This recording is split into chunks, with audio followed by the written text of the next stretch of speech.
केरल का वो वीडियो याद है आपको?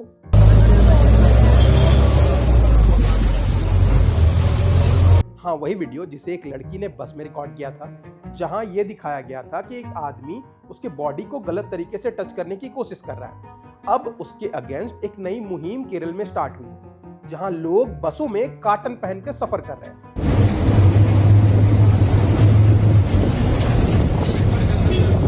जहां बैठ रहे हैं वहां कार्टन लगा रहे हैं कि कहीं उनकी बॉडी लड़की की बॉडी से टच ना हो जाए। ये एक सिंबॉलिक आंदोलन जैसा है, जो कि मानव अधिकार के साथ साथ पुरुष अधिकार की बात करता है। वो जो वीडियो लड़की ने डाला था, वो वीडियो 48 घंटे के अंदर 20 लाख से ज्यादा लोगों ने देखा और उस पर कमेंट किया। उन कमेंट्स की वजह से एक 42 साल के आदमी को अपनी जान गंवानी पड़ी, जो अपने पीछे कई सारे सवाल छोड़ कर गया।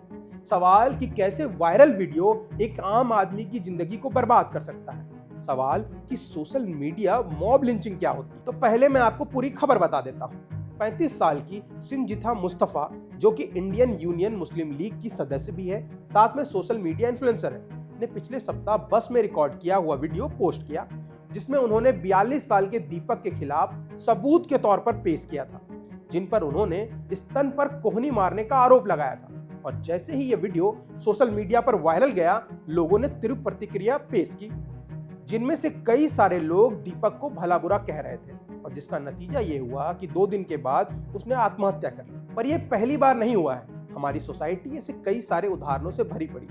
चलिए, पहले आप एक काम कीजिए, आप अपने फोन पर सर्च कीजिए दिल्ली का दरिंदा।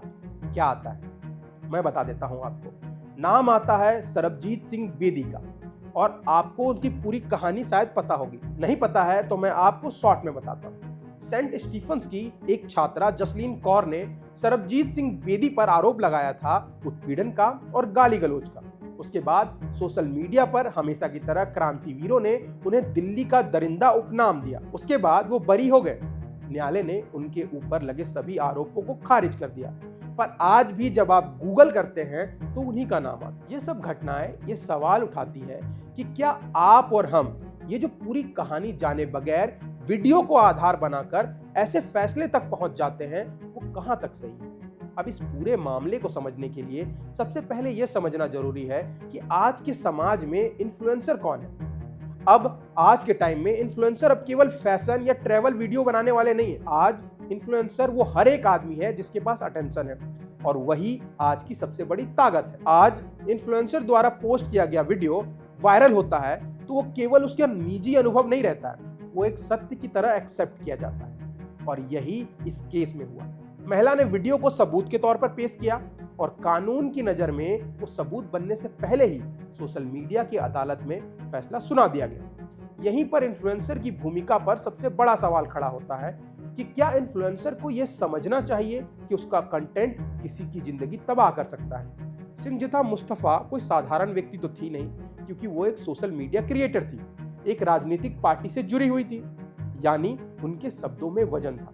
जब उन्होंने वीडियो पोस्ट किया तो लाखों लोगों ने उसे देखा, शेयर किया, उस पर गुस्सा निकाला, पर किसी ने यह नहीं पूछा कि वीडियो में जो दिख रहा है वो इरादन था या दुर्घटना से हुआ था। किसी ने यह नहीं पूछा कि जिस पर आरोप लगाया जा रहा है उसकी भी तो बात सुननी चाहिए या फिर नहीं।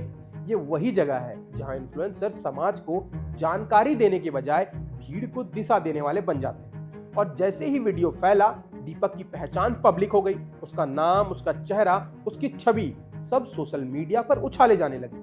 ये एक तरह का डिजिटल चरित्र हरण है। दोस्तों और परिवार के हिसाब से दीपक बार बार कह रहा था कि वो निर्दोष है, वो थका हुआ था, बस में भीड़ थी, लेकिन उसकी आवाज किसी तक नहीं पहुंची, क्योंकि सोशल मीडिया में सबसे ऊंची आवाज वही होती है जो पहले वायरल हो जाए।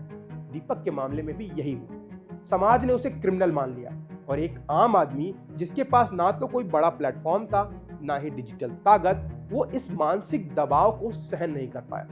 पर उसकी आत्महत्या के बाद भी ये बहस अभी थमी नहीं है, बल्कि और तेज हो गई। कुछ लोग महिला के समर्थन में खड़े हैं, कुछ पुरुष अधिकार की बात करने लगे हैं। लेकिन इस शोर में जो सबसे अहम सवाल है वो दब गया है। वो ये है कि क्या हम सचमुच में न्याय चाहते हैं या सिर्फ गुस्सा निकालना चाहते हैं। अब इस तरह की घटनाओं के बाद एक शब्द बार बार सामने आता है, वो है सोशल मॉब लिंचिंग। अब मॉब लिंचिंग तो सुनी होगी आपने, जहां कई लोग इकट्ठा होकर एक आदमी को जान से मारने की कोशिश करते हैं या फिर जान से मार देते हैं। ऐसी कई घटनाएं हमारे देश में कुछ दिन पहले हुई है। पर सोशल मीडिया मॉब लिंचिंग वो होती है जब आप एक जगह इकट्ठा होकर किसी एक आदमी के पोस्ट पर बिना जाने, बिना सही तरीकों को पहचाने कमेंट करते हैं, उन्हें बुरी बातें कहते हैं, उन्हें धमकाते हैं। और ये जो घटना हुई है ये पूरी तरीके से सही बैठती है, क्योंकि जब बस में रिकॉर्ड किया हुआ वीडियो सोशल मीडिया पर डाला गया, उसी क्षण से एक अनदेखी अदालत बैठ गई, जिसमें ना कोई जज था,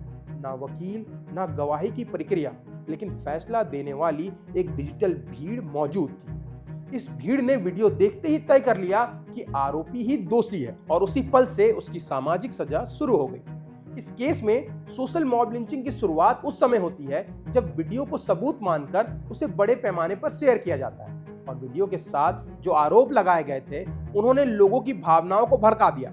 मैं ये मानता हूं कि महिलाओं के साथ छेड़छाड़ जैसे गंभीर मुद्दों पर समाज का गुस्से में आना स्वाभाविक है, लेकिन यहाँ समस्या ये थी कि गुस्सा जांच से पहले निकल गया। सोशल मीडिया पर कमेंट्स में उस व्यक्ति को नाम लेकर आपराधिक कहा जाने लगा, उसकी नीयत, उसका चरित्र, उसकी पूरी पहचान पर हमला शुरू हो गया। और सोशल मॉब लिंचिंग की सबसे खतरनाक बात यही सामने आती है, ये इंसान को जीते जी ही समाज से बाहर कर देता है। दिल्ली में भी ऐसा ही हुआ था। जब सरबजीत सिंह पर आरोप लगा था तो उसे उसके जॉब से बाहर कर दिया गया। समाज में लोग उसे गलत नजर से देखने लगे। और केरल में भी वही हुआ। जिस व्यक्ति पर आरोप लगा था उसने कहा था कि वो निर्दोष है और कानूनी रास्ता अपनाएगा, लेकिन उससे पहले ही डिजिटल दुनिया में उसके लिए सारे रास्ते बंद हो चुके थे। क्योंकि जब किसी को लगातार ये एहसास दिलाया जाता है कि वो अपराधी है, कि उसका चरित्र ही खत्म हो चुका है, तो वो धीरे धीरे अंदर से टूटने लगता है। इस केस में वही टूटन आत्महत्या में बदल गई। अब मैं ये नहीं कह सकता कि दीपक ही सही होगा, पर यह जरूर कह सकता हूं कि उसे अपना पक्ष रखने का पूरा मौका मिलना चाहिए था। पर शायद अब इस बात में काफी देर हो गई। पर हम ये जरूर कर सकते हैं कि आगे जब भी इस तरह की घटनाएं सामने आए तो हम फैसला ना सुनाएं, दोनों पक्षों की बात सुनें। ये मामला हमें सच्चाई के सामने खड़ा करता है कि आज न्याय का सबसे बड़ा खतरा अपराध ही नहीं है, बल्कि अधूरी जानकारी बन चुका है। ये अधूरी जानकारी सामाजिक गुस्सा को हवा देता है। केरल बस केस में सवाल यही नहीं है कि बस में क्या हुआ था, सवाल यह है कि क्या किसी एक वीडियो के आधार पर किसी इंसान की पूरी जिंदगी तय कर देना सही है। सोशल मीडिया ने इस मामले में अदालत से पहले फैसला सुना दिया। वही फैसला एक आम आदमी के लिए असहनीय साबित हुआ। महिलाओं की सुरक्षा बेहद जरूरी है। यौन उत्पीड़न के हर आरोप को गंभीरता से लिया जाना चाहिए, लेकिन उतना ही जरूरी ये भी है कि आरोप और अपराध के बीच जो रेखा है उसे मिटने नहीं दिया जाए। अगर हम हर वायरल वीडियो पर भीड़ बनकर टूट पड़ेंगे तो सच और न्याय दोनों ही शोर में दब जाएगा। ऐसी ही और वीडियोस के लिए सब्सक्राइब करें बजरबटू दुनिया को।